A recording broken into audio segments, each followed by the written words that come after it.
I'm talking a little bit about my journey, how I went into digitization. I love to teach, I always love to teach. And here's my journey, how it all began. It was always about, I love teaching and I want to empower others to teach. And I was always looking for how to empower people for mathematics. That's my lovely topic. And this actually is a picture which was sent to me by a mother, a happy mother, which sent me the letter. I had to learn with my kids, and thanks to free videos, we were able to learn together. And look, she was animating this. It's not the Superman sign. It's the wonderful mathematician number pi, which she put on my front and my head on the Superman costume. So how does it come that a mother sent me this picture? Here was my beginning. It was about 2011, where I was thinking about, I was giving lessons on site, very classic, on site. And this guy on the left is from Germany. He's a professor for mathematics. He recorded his lessons early in the 70s, 80s, and put it on television. It's like today using YouTube and all those tutorials, but he early on used television as recording his lessons. And I said, oh my God, in 2011 there was the early stage of YouTube. What about recording my lessons, classic, as a video and put it on YouTube to share it with the world? Don't know what happened. So I said, I don't want to do the lesson in 1 hour. I put those tiny little nuggets, like 5 minutes tutorials. You know that you have a question in math. What is the multiplication of fractions? Just do me this little favor and tell me, how do I multiply this? And I said, okay, put a camera on. That was my early stage on digitization, and record where I'm doing the lesson on my board. And it is this board in 2011 was non-digital. It was only a whiteboard, putting a camera on, thinking about do the lesson and use YouTube to share it with the world. Don't know what happened. So I put it online on YouTube and thought about what will be the comment down below on YouTube. And I don't know if you know comments on YouTube. Usually comments are not thank you, I fell in love with math, suddenly I understand math. And that was my first experience. I thought, oh my God, just with sharing math tutorials on YouTube with the world, people comment down below, I fell in love with math and I understand math. So it was no magic, it was just recording my tiny little lessons and share it with the world. So I thought, oh, this could be, as an addition to the traditional lesson, a possibility to see what happened. So with the years, not only students sent feedback to me that they fell in love with mathematics and understand it, teachers sent me feedback that they said, oh, this is nice. Using tutorials as an addition to the classical lessons in the after school, I don't know what to do, so I say, go to YouTube. There are some other men and women who are explaining math, so if you have a question, if you didn't understand it in the lesson, watch the video. And it's nothing new. Today, perhaps you know Khan Academy. Salman Khan did it in 2007, 8, 9. He shared his videos. More and more people used YouTube with tutorials to share it with the world. And that was an easy use of technology, producing videos, sharing with the world, using YouTube and learning from feedback. What are the students saying? What are the teachers saying? What are you missing in the traditional lesson? What can we do? How can we optimize it? So social media, at the beginning, it was all about sharing cat videos and unboxing and doing some hair stuff. And now it's really about good content, mathematics, physics, chemistry, etc., etc. And I use every social media platform, not only YouTube. There is Snapchat, Instagram, Facebook, etc., etc. And what can you do on these social platforms? You can share knowledge, and you can learn from feedback. So you can build the future together with the feedback, and that was a great possibility not only to reach out to students, but to reach out more and more to teachers and get in touch with the teachers and say, so what can we do together? And this is a picture of me visiting Max Mettelmann. This is a teacher of physics and mathematics in Germany. And he said, oh, I was inspired by what you are doing there. So he said, I take my class and say, let's begin to produce video tutorials. So I don't know how and what to do, but he said, I buy a camera and let's think about what can we do together. And together with his class, they started to record physics tutorials. And this is a picture where they have vacation and free to will, his students come to school to produce videos with the teacher, and together they have fun. Now they have cameras, they have a sound system, and they use it to learn together, to use technology to, on the one hand, produce physics tutorials and mathematical tutorials, but also to learn during recording the lessons. So you have a high learning effect when you begin to produce tutorials. And they share it with the world. They use YouTube, they use Instagram, Facebook, etc. To share it with the world, to inspire other teachers and other students to use this stuff. And Max Mettelmann, this teacher, is one example. I'm visiting a lot of teachers in school and universities. And by the time I was talking with them and asking them, so this is a good way to use technology. It's the first way to learn on a passive way, produce tutorials, shares with the world. Somebody is sitting somewhere in the world, is consuming the tutorial, is happy because he is understanding math or something else. And I talked to him and say, and what are you doing, especially through the pandemic time, to be in interaction together with your students? And he said, yo, there is something missing on this way, because I need some more technology to get in interaction with my students. That was the time I came together with ViewSonic, because I said, okay, I have a non-digital whiteboard. I can put a camera in front of me, record the lessons and share it with the world, but I can't interact with the students I'm reaching out. So monthly, I have about 1.5 million users. For me, it's great as a German guy, because all my lessons are in German. And I can help so much people, but I wasn't able to interact in a live session on a smoothly, easy, intuitive way. So I said, okay, let's test something. There is not this one solution how the future of education looks like. It's all about testing and growing together in interaction with feedback, how we can do it. So I said, all right, put me this viewboard into my office and I want to test it. And I'm not good at technology, I'm good at explaining math. And I just want to focus on helping people with math lessons.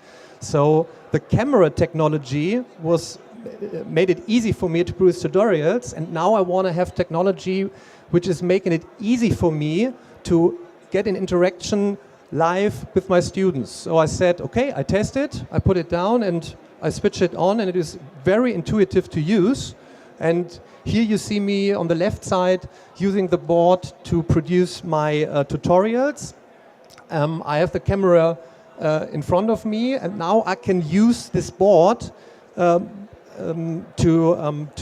share this board with the world by sending an easy code to someone who is watching my live session, and I say, okay, now you can interact with me on the board in the meantime. So I can do some lessons in mathematics, and I say, did you get it? Did you understand it? And somewhere over the world says no, and he's writing on his tablet, and with the My Viewboard software, he says, no, here at this point, I don't understand it. And I can go on my board and say, okay, you missed this. And he says, oh, okay. And this is the live interaction which was missing because I always just only produced videos and shared it with the world. And now I can go into these live sessions. Here on the right side, I'm in the live session. Everyone is using it on which device ever he want to do it. It is very intuitive to use. And I said, oh my God, it's so easy. And now when I'm on a live stream and there are thousands of people listening to me doing the math lesson, I can say, okay, randomly who has some questions, and I can easily send him a QR code and he is, or a link, and he is stepping in and we can do the live sessions. And when we talk about the future of learning, hybrid learning, what does the classroom of the future looks like? Some are in the classroom on site, some are somewhere over the world at home. We have to bring them all together in an easy, intuitive way. And for me as a teacher, it has to be very easy to interact. I want to focus on my math lessons, and I don't want to think about how to push a button, how to do it. I just want to start, and I just want to be in an easy connect with my students. And from the beginning, it was very easy for me, and all the lessons I'm doing, the students give me the feedback, the teachers give me the feedback. Oh, I also used this, and it was from the beginning so easy to use, so intuitive, and I can focus on my lessons. Here on the right side, you see teachers visiting my office. I say, hey, I'm testing. I don't have this one solution how the future looks like. Come to my office, test it, and everyone from the beginning has fun because everyone is saying, hey, I switch it on, it's easy to use, I can do something. They put their smartphones and say, hey, look at how easy it is, share it with the world. And I say, hey, do the testing, send me your feedback, what is missing. And again, this is the future, not this is the one solution, but learning together, growing together, and reshaping education together. On the left side, it's me using videos. For example, this is one of my videos because I get a lot of feedback that there are YouTube tutorials, but in the mass it makes no sense how they use it in school right now, because they are just only do the playing of the videos, but not really interacting with it. What can I do with these YouTube tutorials? Just watching passively the YouTube videos is nice to have, but it's not really an integration in the classroom of the future. So I'm testing a lot of doing some examples here on the left side, then putting on my YouTube tutorial and say, at this point, now you have to think about doing this on this way, and I do a screenshot of what I'm doing there, sharing it with my students. It's very easy getting the feedback. Oh, that was the one thing I was missing, because YouTube, for example, only is tracking how long do you watch the video, but not where do you do the break, where do you have a special question, where can you do an add-on like a special example. And so I'm testing on the board, what can we do together. And when I do the live stream, I say, hey, send me your feedback. Is it okay for you that I implement some examples? What is the missing point? Where do you have some special questions? What can we do?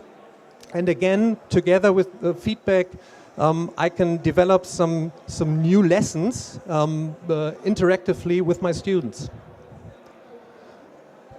So this is not the future for every teacher. Not every teacher has to be online, has to do live sessions, have to reach out to millions of people. But as a feedback from Germany, more and more teachers are writing me, hey Daniel, I began producing tutorials for biology, chemistry, physics, mathematics. I said, great, what are you doing with it? And they say, I share it on YouTube, on Instagram, on Snapchat, etc., etc. I said, great, do more of it. Then is the question, oh, and I want to do my sessions with my class online. What can we do? I say, here's an easy way to do it. Come to my office, do it from here. And if you say, hey, it's so intuitive, it's so easy, do you want to do it in your classroom? And they say, yeah, there is a problem. I have to go a lot of ways in my school saying I want to do it. And they say, I don't know. But more and more teachers say this reglementation. I say, for me as a teacher say, now I do it. And I say, yes, because you're doing nothing wrong. You share it with the world, you reach out to a lot of people, and I say, I'm so glad that there is not only me or some creators on the internet, but really teachers from school who are at the basic point in school who say, I use producing tutorials, I use using the viewboard, I use going in interaction and sharing my experience with what we learned, learning lessons, what went wrong, what can we do for the future to reshape education, and only together we can really reimagine education, because thinking about, hey, I'm a startup and I do this for me and I have this technology and I don't know how it goes. Go to the teachers, go into the school, work with them together, and that is what we want to do. My team and me to give all teachers access to my channel, to reach out, to share their feedback. And only together we can reshape it. So here's a visit on a university where there are students who want to become a teacher. And I say, hey, everyone here, what are you doing? How do you think? How do you want to reshape the future? And they say, we don't know the exactly way where we go, but only together we can do it. And I say, all right, tell me what to do, how can I help, how I can give you access to my channels. Please, if any one of you is the next Salman Khan, the next Daniel Jung in Germany, the next whoever creator in the world who is sharing his experiences, do it, go for it, and only then we can learn with your feedback. And yeah, this is a great time to live, to have access with all those tools. 20 years ago, I had no phone which can easily record a session. I had no access to this intuitive boards to use to do live sessions, to interact with the world. And I think with Corona, it was this effect, oh, we have to do something because we don't know what will happen in the future if, I mean, now here people again are on site and it's magic what here is happening to see all these people.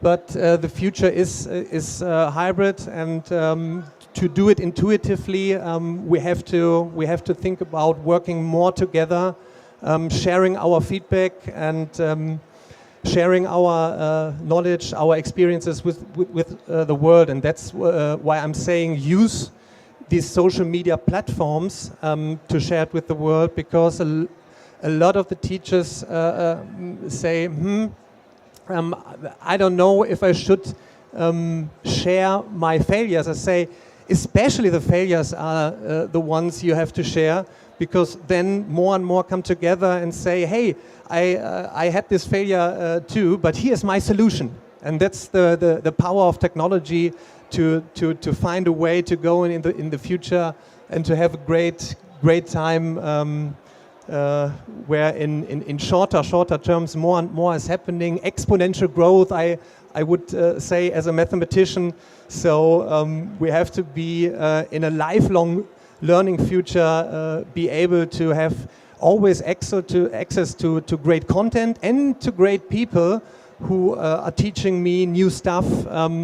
And it's not over like 20, 30 years ago where you say, hey, there's a point, I have learned enough. And now I do my job for decades. Now it's a time for learning lifelong. And I'm happy to be on this teacher side online in the internet and share it with millions of people.